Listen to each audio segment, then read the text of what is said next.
j'espère que vous allez bien. Ok, voilà, ce soir, j'ai deux lampes montées en série au bord d'un générateur. Donc, la question au niveau de ces deux schémas est que, si j'ai deux lampes au niveau d'un générateur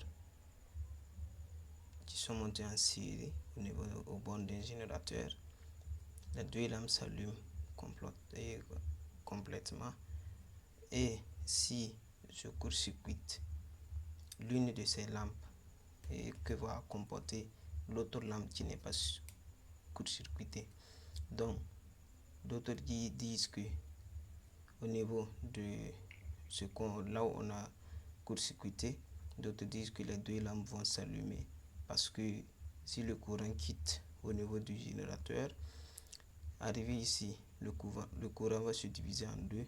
L'autre va passer ici, puis l'autre va passer ici.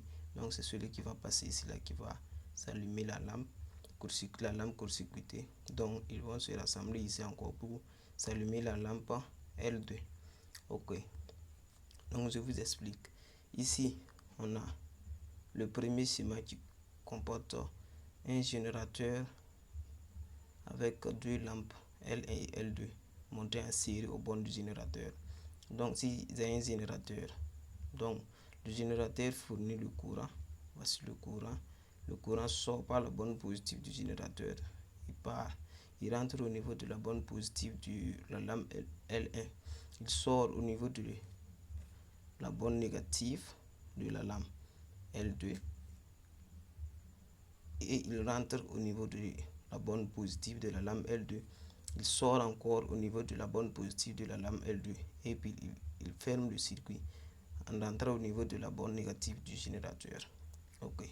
Le deuxième schéma, on a le courant qui sort toujours par la borne positive.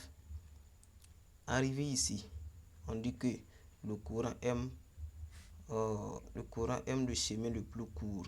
Donc, si le courant arrive ici, on a ici un récepteur. Et notre récepteur ici, c'est la lampe L1. Donc, ici, dans ce fil, on n'a pas de récepteur. Comme on n'a pas de récepteur, ici, c'est considéré comme le chemin le plus court au niveau du fil et au niveau de la lampe L1. Donc, arrivé ici, on n'aura pas de courant ici.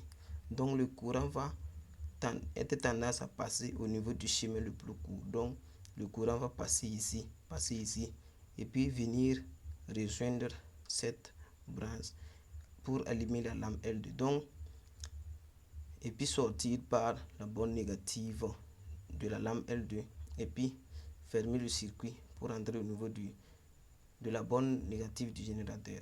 Donc, dans le schéma numéro 2, donc, et si on court-circuite la lampe L1, donc c'est la lampe L2 qui va s'allumer lorsque le générateur est lorsqu'on branche, on met le circuit en marche, c'est la lampe L2 qui va s'allumer. Ok. Donc,